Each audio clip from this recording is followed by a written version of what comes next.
Good morning, Ali Khan. How are you? It's a good one.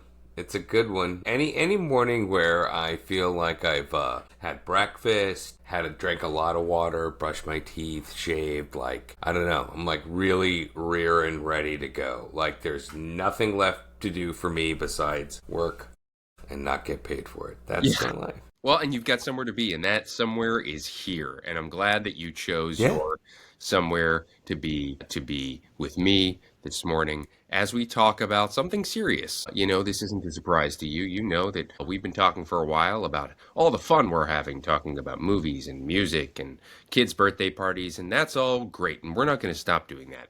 But I think there's something we've been neglecting. And it occurred to me the other day and we're going to get into it. But this is the first in a series of the big questions episode. There are a Mm. lot of big questions that our kids ask when they start to talk, which, varies from home to home. But I would say usually around, I should know this, when do kids start to talk? Like two, three?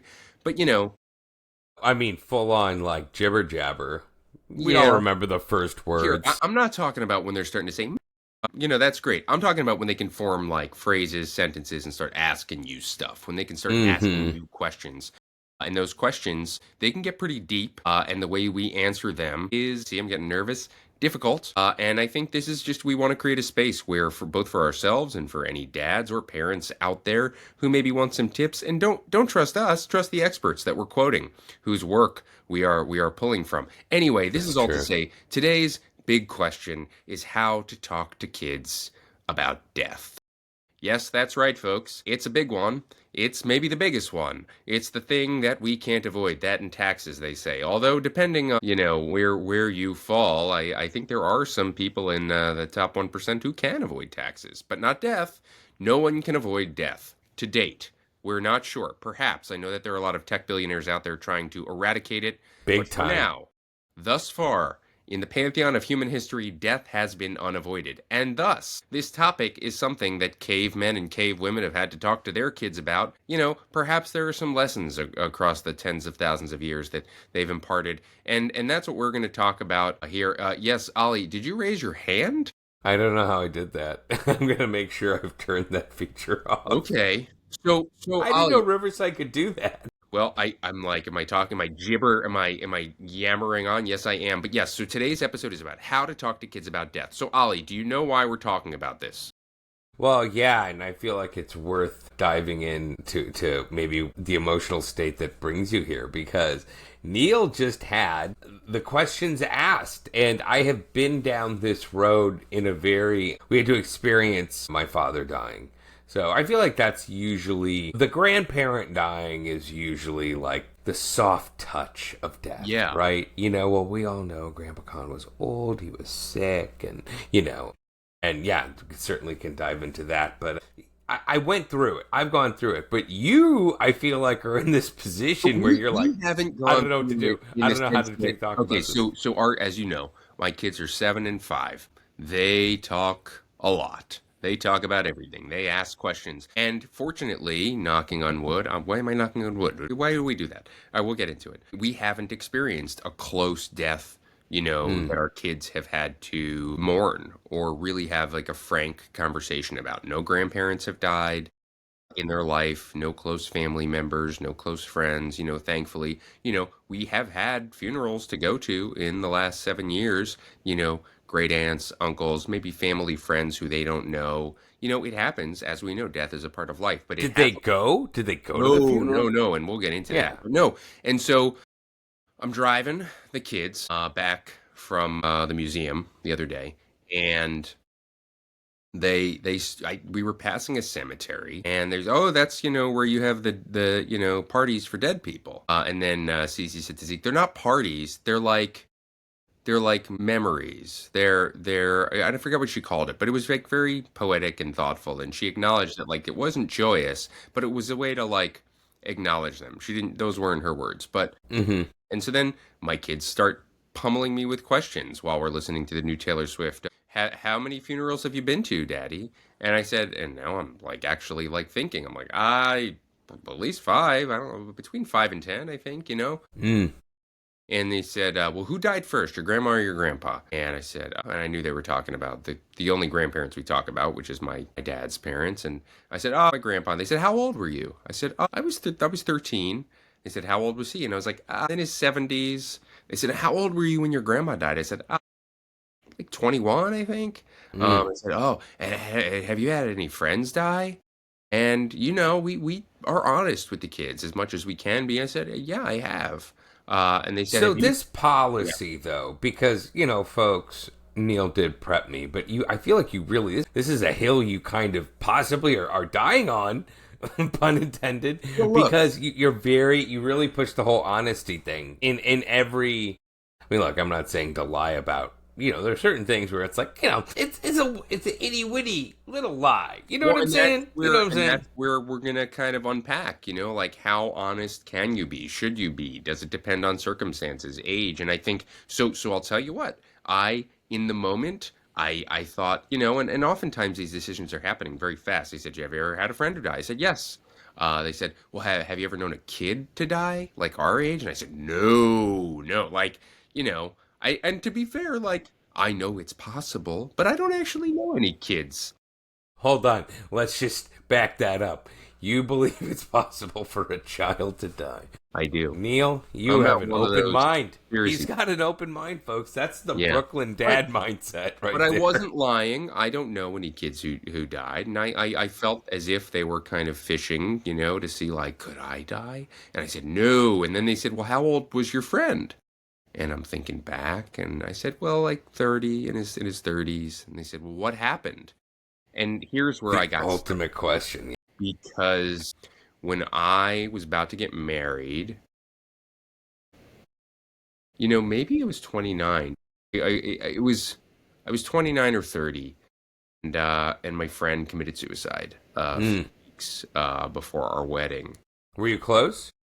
I mean, this is we were when we were teenagers, and he got deep into alcohol and drugs, Mm. lost touch with a lot of people, and broke a lot of relationships. But he was such a big personality and so beloved, one of those people that, like, throughout middle school and high school and into our 20s was just such a big part of our lives, that his funeral ended up being, like kind of a reunion of sorts for Mm. people who we had also lost touch with, Mm-hmm. me and my small group of friends, and kind of connect. He was a connector. I would describe this friend as like the Stifler, the real life Stifler of the group, which is a lot funnier on film than in Yeah. real life. It can be a little bit darker. And anyway, without going into too much more detail to respect, some privacy and stuff, he committed suicide, which was really hard. And so here I am driving over the Pulaski Bridge with my kids in Brooklyn, and they said, "Well, how did he die?" And I lied, and I said, "Oh, he got sick." Well, what did he have? And now I'm having a lie. And when you start Yeah. a lie, so now it's a lie on top of a lie. I said, "Oh, well, he got cancer."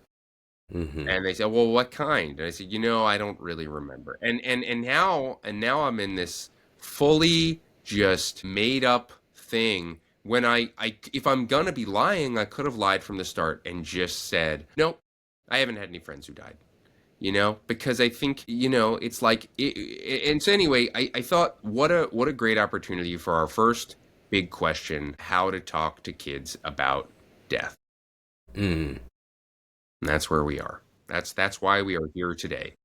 I mean, I've already got the answer. We could probably hang up the phone. That's how Please, we let's got the hear whole it. thing down. I think in the end of the day, and obviously your kid's age has a lot to do with it. That's kind of everything. I mean, if anything, you could reposition this entire thing to how do you talk to your little kids, and then define that kind of minutia about death. And then also, it's death plus it's also suicide. Because guess what? When my dad died, he was 80. I mean, like, that's like, it's grandpa. He's sick. He's old. He looks like he's sick. He's been in the hospital for a few days. It's that kind of thing. But trying to unpack, like, suicide to a 5 and 7 year old for someone who, again, not who had long-standing kind of issues and stuff like that, that is beyond your comfort zone. And that really gets to my answer, right? The answer is you talk about death when you're comfortable to talk about it, because they're going to need someone who is in a good place, who can, who, can A, talk about something that is naturally emotional, but not necessarily lose yourself in the emotions, if you will, And yeah, if you're not comfortable, and it makes total sense to, frankly, not, there's a time and a place to get into it. And in the car over the Pulaski Bridge with Taylor in background wasn't the time to talk about suicide, called drug abuse, and your friend from high school and all the other stuff that's in there. There's way too much. It'll be for later, and that's okay. So there you go. Well See, I said. told you. What Well, WGD over here? we got it. Well, we're gonna stay on because I don't think we can release a 12-minute episode. I mean, I guess Fair we can do enough. whatever we want. No one's telling us what to do. But you can't talk about drugs, alcohol, and suicide on the Pulaski Bridge with the 5 and 7-year-old unless you're in the space to do it. You needed to at least prep with me. Well, yeah, and unfortunately, we don't always have but maybe this will be a little bit of prep for the The listeners. future talk. You know, who have so generously devoted their hour to hearing two dads talk about death and explore how best to talk to your kids about it. So I'm curious. You mentioned obviously your dad died. I was about to say passed away, and I realized no, say died, and we're going to get into that why the language is so important. And why we use euphemisms. But your dad died. I Mm-hmm. guess what, like 10 years ago, or It was 2016. 2016, yeah. all right, so Yeah, about yeah, 9 years ago, and you yeah. said Heath was 5. Let's see, he was born in 20. It's so crazy. This is crazy to do the math, but I have to do it. He was 1 in 2012, 2 in 2013, 3 in 2014, 4 in 2015. So yeah, he was About not 5. quite 5. He was in between 4 and 5. He was literally like 4.5 years old. Okay. Yeah. Did Heath go to the funeral? No. And this is where it all becomes so nuanced, right? That funeral, I mean, now we're just going to talk about my dad's death for a second, was really weird. For me, and we had a little bit of a heads up. So to preface it, like, he had been sick, he had been in the hospital for weeks. Ultimately, the decision was made to go on hospice, right? So he spent all this time in, like, the ICU or whatever, and there was a doctor there, and this doctor he was a brown dude like myself, and I want to say maybe he was like Pakistani. And for the record, for all my listeners, I'm Bengali. My parents are from Bangladesh, right? So we have some cultural similarities to a degree, right? And I remember the doctor was like, he looked at me and he looked at my wife, who is not Bengali, who is, a white lady from America, right? And he was just like, it's going to be hard. Your funeral is going to be hard because when you have a traditional Muslim funeral, the men and women are kept separate. There are not children. I've actually, oddly enough, never been to a funeral except for my own dad, and I almost feel like it doesn't. I don't know. Never say never, but I can't imagine going to a funeral similar to like that again. I had to, according in observance to the faith, I had to like help lower the body into the ground, and he was like wrapped in muslin. So like, what's weird is I could actually feel his legs, which is kind of crazy. I had a very kind of like loose, call it a third cousin, if you will. The South Asian community tends to just think almost everyone's a cousin, even the neighbor and their dog. But he was there with me. But what was really challenging was to not be with my wife while this happened. We were like in the separate area. It was so massively awkward and strange. And also, for the record too, because I feel like bringing it up, I remember when I had to meet the gentleman who represented the mosque where the whole service was happening.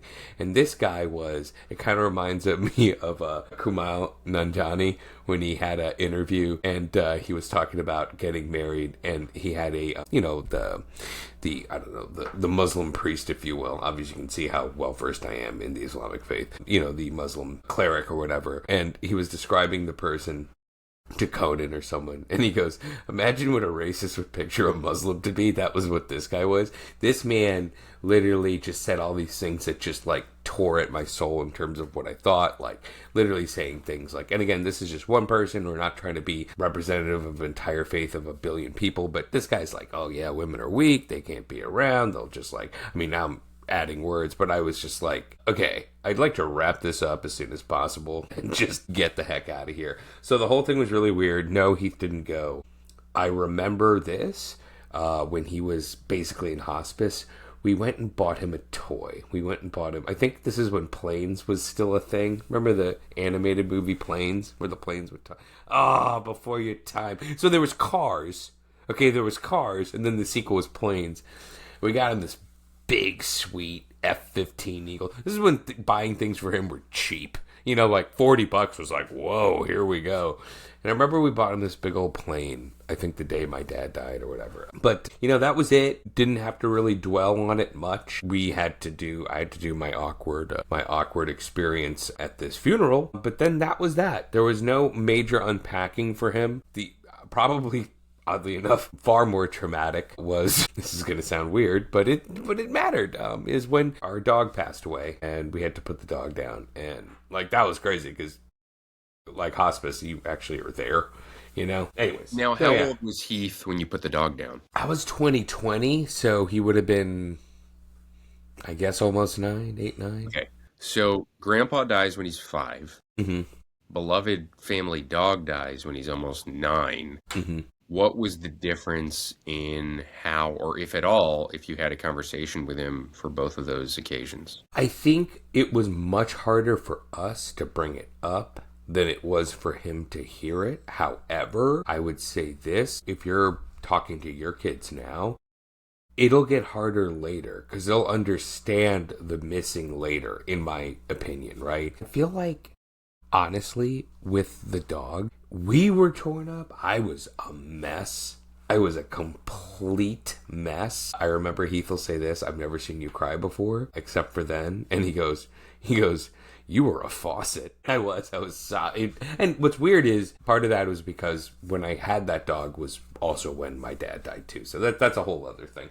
Future episode. But I feel like we told him and it was really hard. And it's 2020, by the way. We're all trapped here together. And I remember like he walked out in the backyard and it felt like he had a little bit of like anger. Like there was something in there that was like, this is bad news. We saw it coming. We had to like make the appointments and call people and they're like, yeah, you gotta put the dog down, right? But you know, I think there was like something of shock and there was something that I read where he was like, I should be more upset. But then what was funny was when it was all said and done and you know, you get the ashes back, he was the first person to like take the ashes and toss it in the, you know, like to kind of celebrate it. And he was like, why are you sad? Like, we should celebrate this. He actually had a really good POV of it. So, yeah. Why do you think he said that? Was he kind of of the impression of, you know, our dog had a great life, or? Yeah, I mean, he saw it. Whereas I was kind of marinating in the sorrow. I think he was just like, no, this is like, he saw it different. He literally saw it different. And, yeah, it's weird. I don't know why. It's really weird. Like, I will go back into this dog. When I had this dog, it was literally through the Cheap Eats run. And also, it was the dog I had that got me through my dad getting really sick and then having to go through the hospice. That was actually much harder than the actual, when it was time for actually him to go to hospice. Yeah. And I remember when I first found out my dad had a sudden fall and had surgery and then his heart stopped, I like kind of sighed, like kind of a side cry, and my dog came running to me, you know. And these are things that do happen, like, you know, you let out some emotion, an animal has a sense that, you know, you're in distress or whatever. But yeah, I don't know. But he took it right. And I was, you know, we were talking about how do you handle this? Like, you just experience it, and then it's interesting to see how your kids can maybe be the stronger person. Yeah, that's really interesting. Yeah, I mean, look, it's, you know, our parents are getting older, and it's something that I mean, this is why we're having this conversation, but because we're on dogs, you know, something occurred to me. We know a family who put down their dog Mm-hmm. and then texted a lot of the local parents and said, hey, we told the girls that we sent the dog away to live with someone else. Really? Can you please tell your kids that too? And we were like, what now? Like, now we're in on your life. Like, you tell your kids whatever you want. But I thought that was really interesting. And I guess it, again, like it's kind of look, I'll make the comparison to me lying about, my friend's death and saying, I don't want to go in there. They made the decision to say, nope, the dog is now with another family. I mean, it is like that cliche, oh, went to live on the farm, right? The dog went to live on a farm when really they did. The dog did. Yeah. Um, Yeah. and I thought that was really interesting because now here you have I think their kids are 7 and 4, and so every year that goes by, at some point, will they tell them, hey, no, actually, the dog died, or will they come to that revelation on their own? I think it's an interesting choice. It's a choice, but that is Yeah. one way to talk to your kids about death. I thought it was interesting to kind of have to bring the entire community in on the family lie. So thoughts on that? I mean, I'm just more interested in the distress it's caused you, because I imagine you had a wonderful conversation with Shir about that. Yeah, no, I mean that's like you actually illustrated how the lie becomes a burden in of itself, right? I mean, the whole thing here is, let's be honest, it's like, oh, I don't want to really get into this. This is too much. Like, it's work. It's work to talk about serious things with, especially with the people who you are, connected to, raising, married to, all that stuff. It's hard. It's Yeah. not easy. Well, It's exhausting.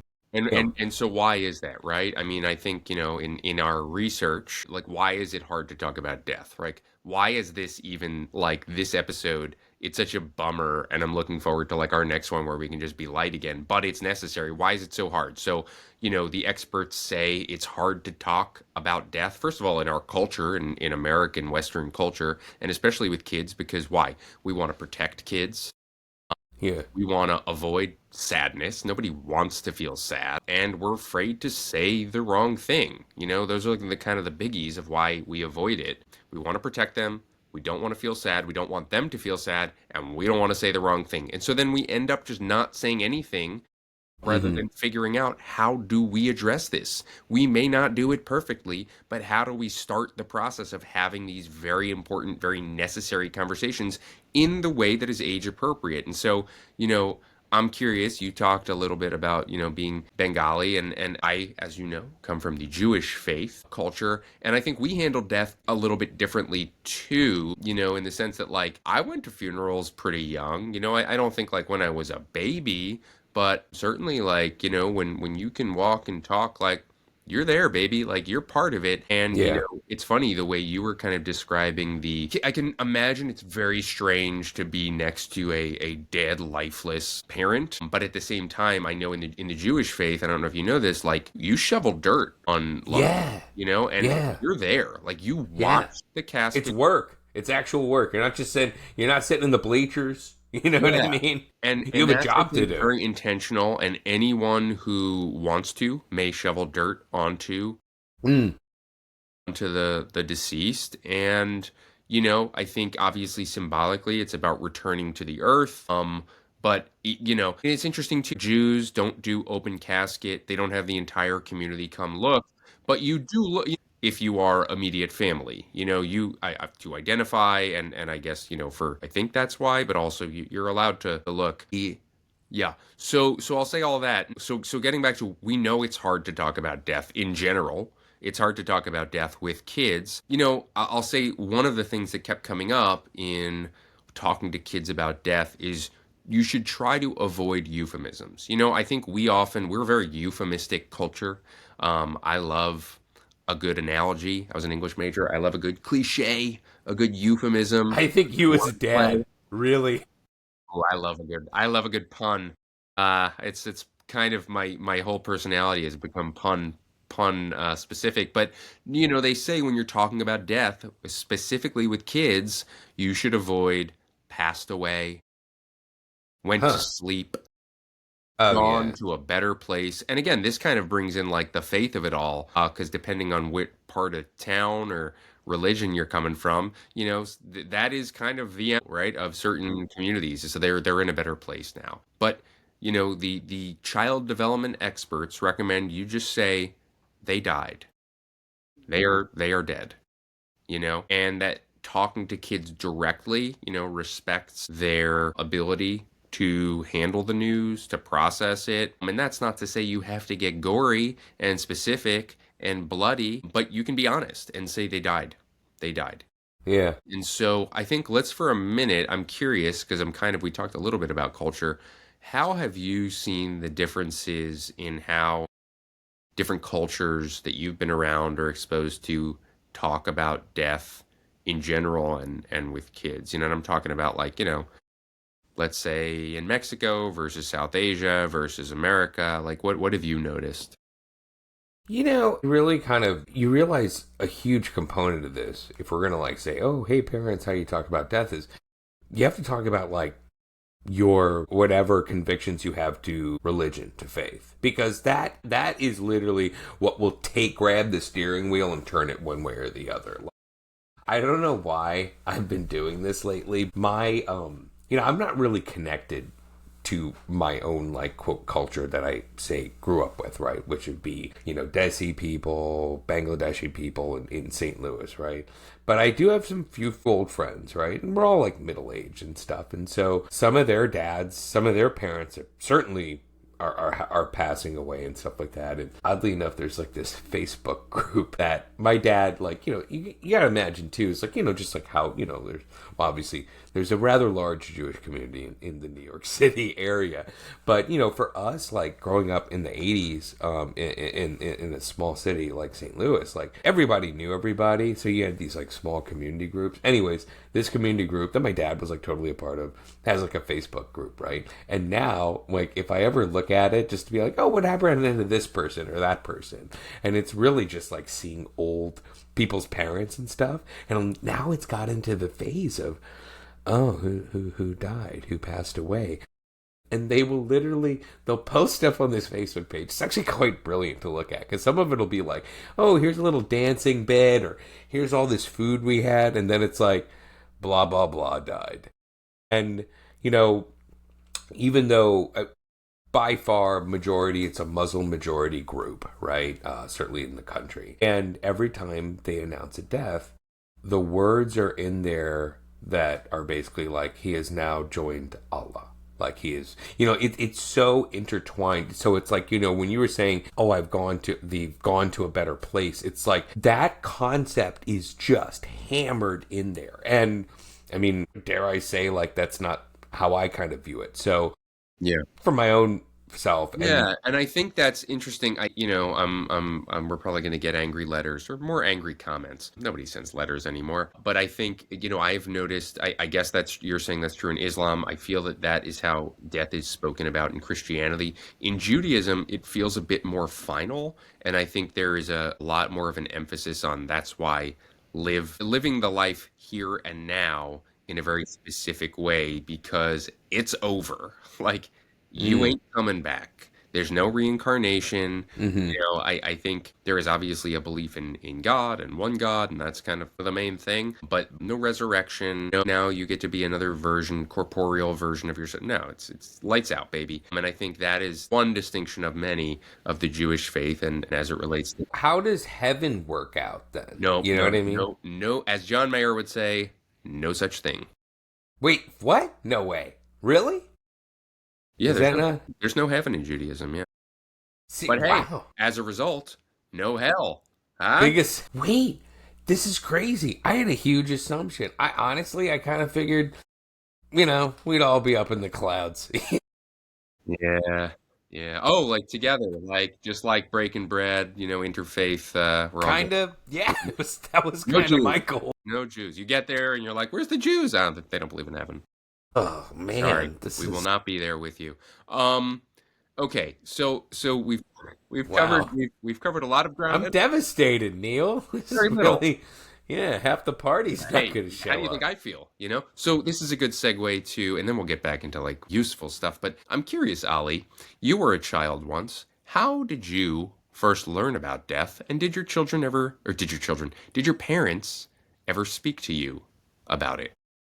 Hey, we'll get to the second half of that right now. No, like not at all. I remember like just even hearing my dad say as an adult, like, well, when I die, and it was like so awkward. The only way I experienced death, besides a couple pets going, the old hamster. I had a hamster named Michael Jackson. The hamster died. I cried a lot. But it was really weird, and I just came up because we were talking about this because it's such an early memory. I was either 4 or 7 when I took 2 trips to the motherland when I was 4 and 7, and I remember we went to a graveyard, and my dad was like, very distressed, sad, and his sister had already died, but we were there to like, pay our respects or whatever. And like, I don't know, I think she died in a horrible way. She was like in a fire or something like that. I don't know. It was messed up. But yeah, it was really, yeah, it was, it was night. It was dark. I was jet lagged. And yeah, that was just, and I remember standing there basically being like, oh God, I have to be sad and solemn, like instantly. No prep, no nothing. And to be honest, that pretty much was my MO every time I had to attend any kind of mosque. I was like, I don't know what I'm doing. I've had no prep. I'm just going to stand here, fake it, and be solemn. So, it kind of started a running theme for me for many years. But yeah, no, that was it. No talk of death. Yeah, it's just crazy, crazy, crazy shock. You know what I mean? You ever take the swimming lesson and they just toss you in the pool? That happened to me. And they're like, oh, that's how you do it. I'm like, I like to dip in slowly. So, yeah. Yeah. And how did I come to learn about death, you ask?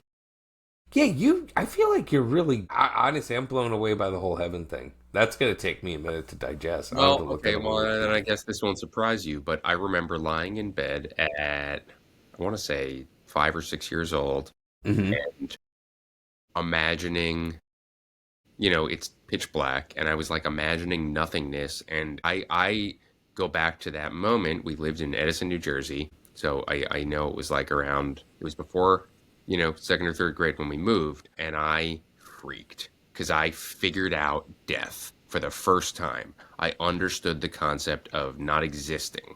And I flipped out and I came downstairs. My parents were awake and I was hysterically crying and telling Whoa. them, I don't want to die. I don't want to die. And they said to me, don't worry. You're not going to die for a very long time. And that was it. And that was kind of the recurring theme. And by the way, the beginning of my complete and utter obsession, fixation with death and dying, which is probably why I pitched this topic and why my kids are talking to me about it. But, I think back and I wish they had said different things. I wish that there were more tools that they had. And I don't want to do the same thing and repeat the same mistakes because I think that that message, while comforting and reassuring, in and of itself isn't enough to process the reality that death is a big part of life. And, this idea that just don't worry, because I think almost what ended up happening then was just, it just pushed it off, but it didn't really address the whole and the worry. And so I'm going to use that as a segue to like, what do the actual experts say to do, right? Mm. So these are some guidelines from this. What does the research say, Ollie? And because our goal here at the end of it is to ultimately arm you, dad, parent, with actual tools for how to talk. Mm-hmm. Not just for us to riff. We love riffing, but how do you talk to your kids about death? So the goal is to bring authority and practical tools to you, and that's what we intend to do. So Dr. Laura Markham and Dr. Becky Kennedy, these are two of the leading child experts, perhaps. I know they've been name checked here before. Certainly, Dr. Becky has. She's very popular. Good Inside. Check out the book. They agree that kids handle truth better than confusion, which is why you should not say they went to sleep. That is very confusing to a child. You wake up from sleep. Yeah. Say that. Never tell your kids when someone died they went to sleep. Be honest, be truthful, and that you do want to reassure them, but you don't want to reassure them in the future. You want to reassure them about the present. You are safe. You are safe right now. You are okay. I am here with you. So they say when you're talking about death to kids, other people's death, say, as we said earlier, say they died, and an extension of that can be their body stopped working, which is Mm. true.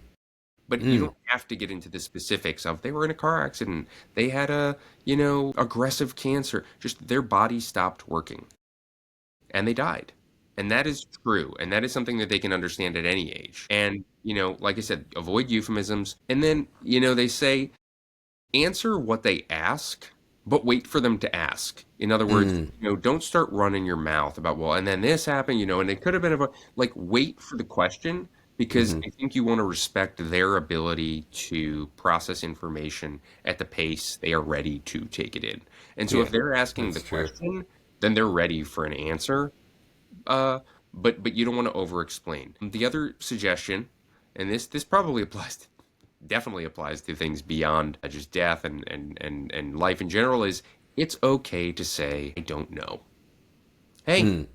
if you don't know, tell them. We are not gods. We are not encyclopedias. We don't need to feign kind of omniscience. We are not all knowing. And tell your kids, you know what? I don't know.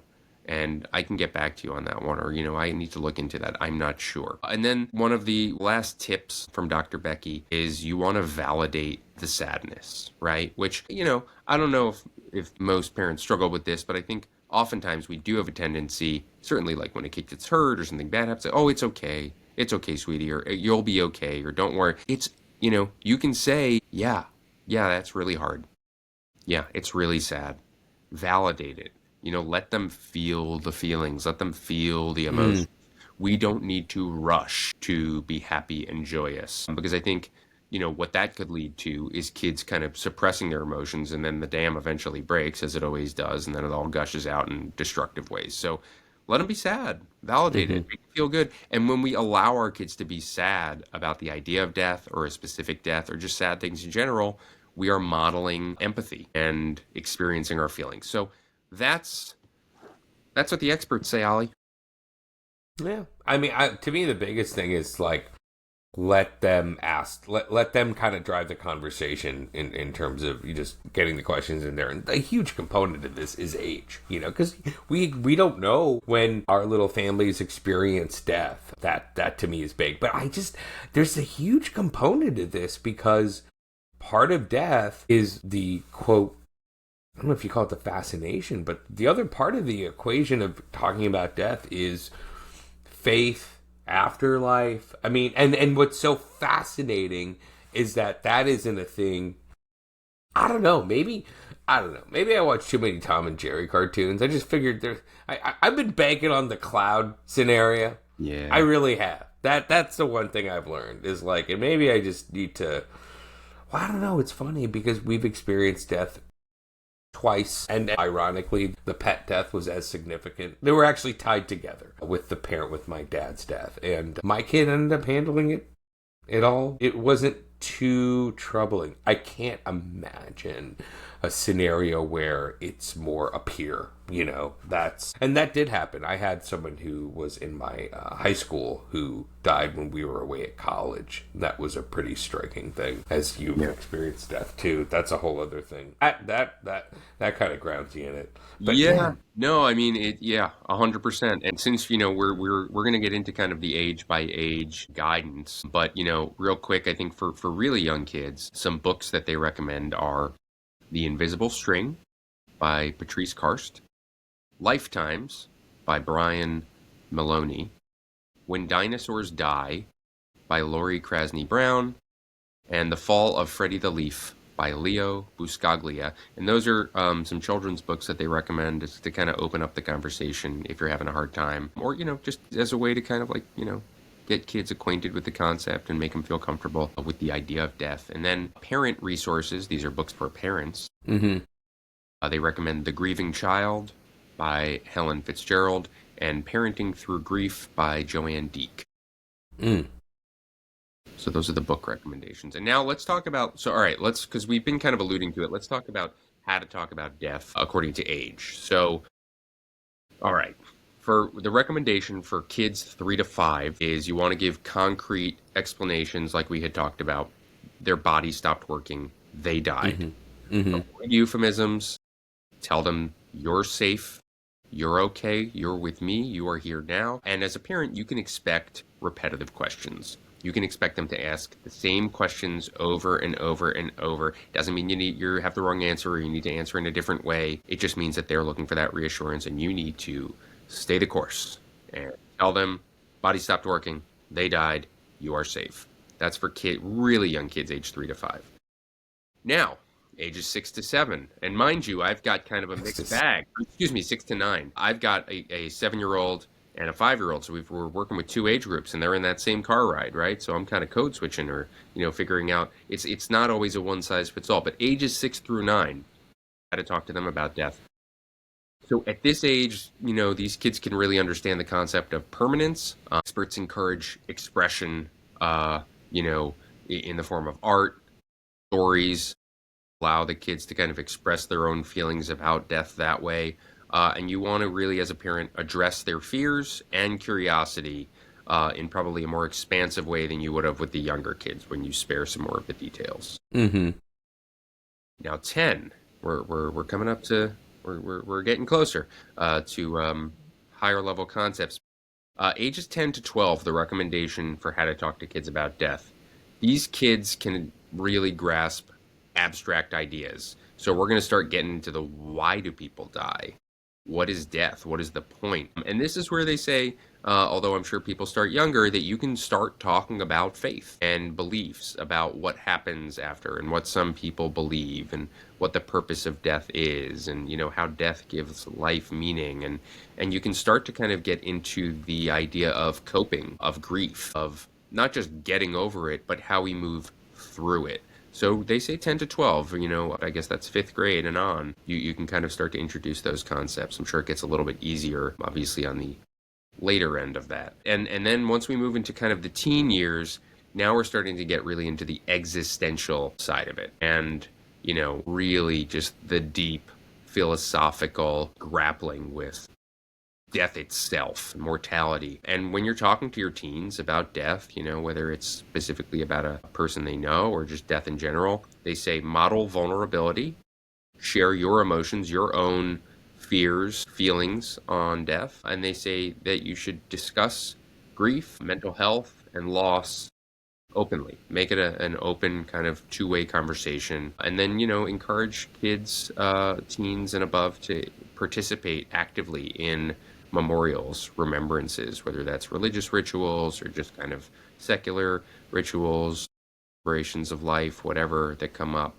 And that's kind of by the age, the recommendation of how to talk to kids about death.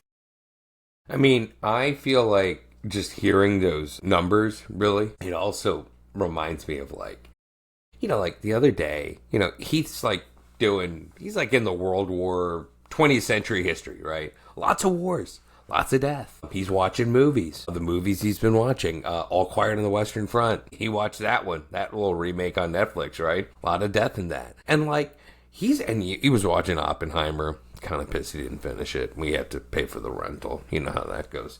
But he is well aware of, like, at least witnessing all this stuff, seeing this level of sadness depicted on the grandest of Hollywood scale, even if we are just streaming at home and not at the movie theater. But, like, yeah, he's just like, it's a concept. And it's interesting how fast they can be exposed to it. But I feel like the huge factor in here that's a whole other level is if someone their age dies.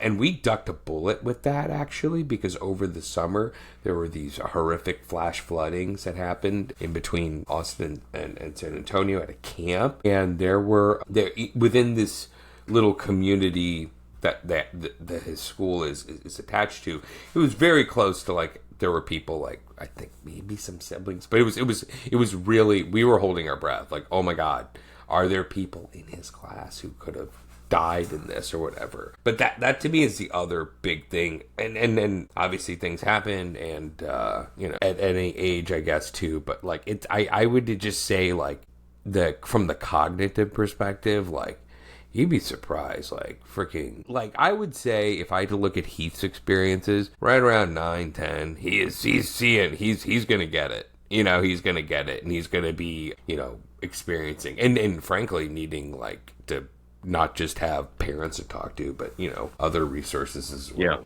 Well, and it's interesting too, and not that everything needs a purpose, but you're reminding me when you mentioned the camps, and this predates my kids being in the school they're in, but there was a teacher, a beloved math teacher at the elementary school, our community elementary school where my kids now go, who died, who was hit by a car late night, and it ended up kind of rallying this parent group to make this, essentially kind of cut through highway much safer. It created a very contentious culture war in our community. And they ended up getting the Department of Transportation in New York to change a 2-lane highway to a 1 lane and kind of create a protected bike lane, and more Mm. stop signs have gone up. And so, there was positive change. And the weird thing about pedestrian safety and just, road safety in general is you don't know, it's hard to know which deaths or injuries actually were prevented because they don't happen then. But,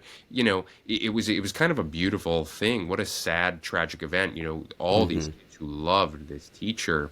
It's a very, tight knit community, and kind of turned it into a positive good. And I think, which is, to say we've talked a lot about practical ways of talking to our kids, but I think the other piece, the kind of the spiritual piece, is finding ways to remember the beautiful memories with a person, Hmm. and kind of keep their legacy alive, right? Because that's all we have. I mean, we talk a lot about you can't take it with you. And, at the end of the day, all we have are our memories and our experiences and the way we made people feel, right? And I think what you can do as the living, the people who are left, is try to put forth, live their values, their memories, and keep kind of them alive in whatever way you feel best befits their, what they would have wanted, or, what you believe is kind of like a honoring their memory. I mean, that is, there you go. Who needs the cloud version when you can just Yeah.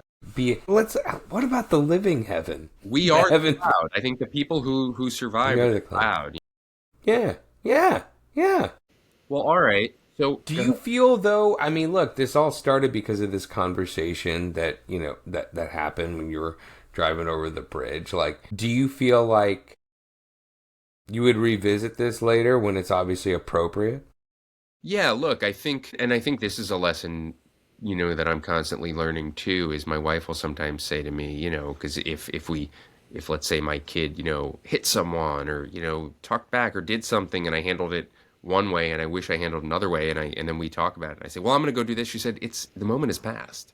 We all have to move on and wait, for that situation to arise again and handle it differently next time. I think we have to be Mm-hmm. really careful about opening something up if our kids aren't ready for it, or, I think we can just do better next time. So absolutely, I'm going to take all of this and these tools and figure out how to be more thoughtful about my approach as it comes up, and I know it will, but I think I'm going to wait until it comes up organically. But this is a good Mm. segue, because in our big question series, what we're going to do is we're going to kind of walk through all the aspects of it. And then at the end, we are going to give you a practical toolkit. And that's what we're going to do right now. Kind of a takeaway that if you only, listen to one thing, if you only take one thing away, these are kind of the concrete tools that you can bring, and you can ignore all the other kind of riffraff stories and inappropriate. What all the experts said, and all the book All right, recommendations. so here's your practical toolkit for how to talk to kids about death. Ready? Tool A: use short, clear statements. You want to say, "I have sad news. Grandma died today, and that means her body stopped working and she can't come back."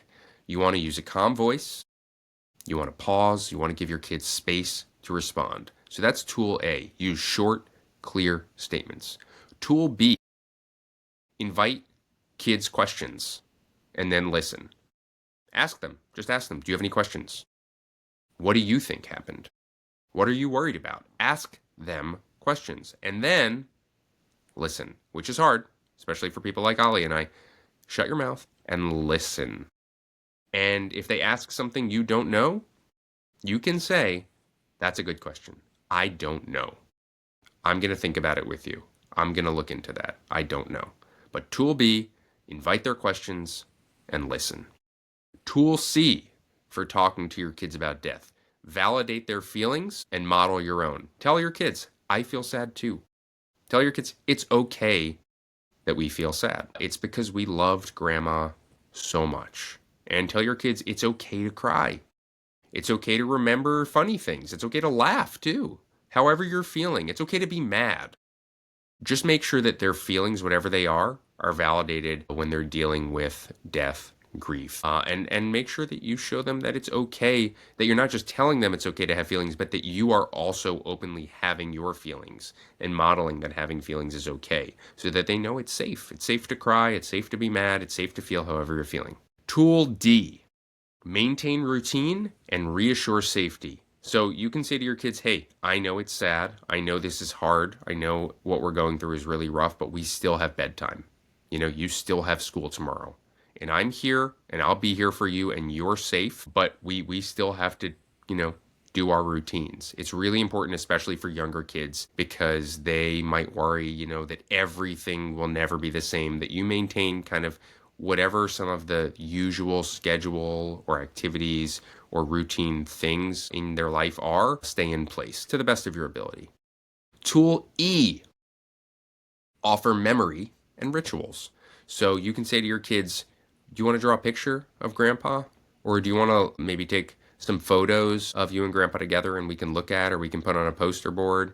Hey, do you want to go plant a flower for grandpa? And that way, we can always talk about him, when we walk by it. You want to be able to create and perform rituals, physical, spiritual rituals that can help children integrate the loss, in the different ways that they are able to process it and not just have to suppress it and not just keep it all up here. It doesn't all need to be talky talk, especially depending on their age, and even for older kids, it's really helpful and important to have physical ways to process the memory and keep their memories alive. So that's tool E: offer memory and rituals. And the final tool of how to talk to kids about death, tool F, is continue the conversation.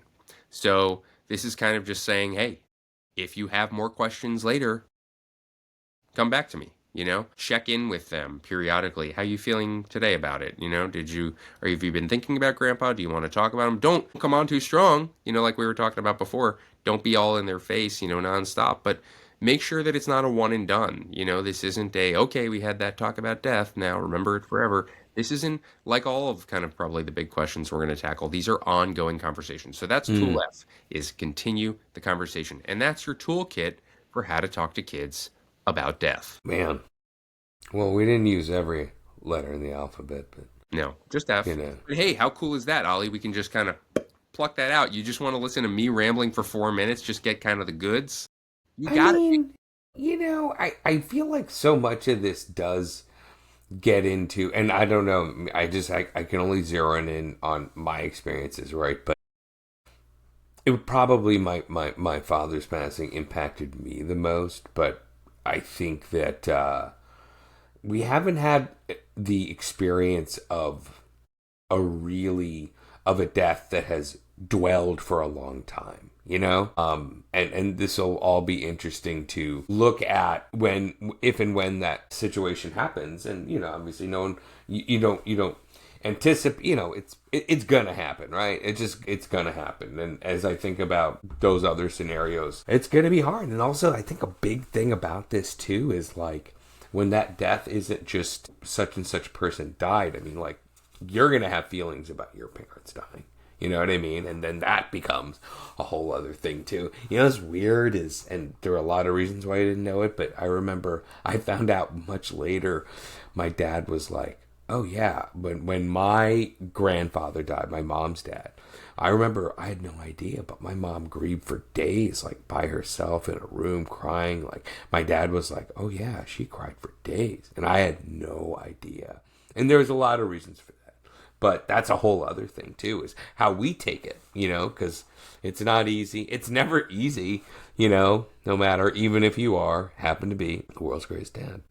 Well, thanks for having this very serious conversation with us, Ollie. And next time we can just talk about, farts and movies again.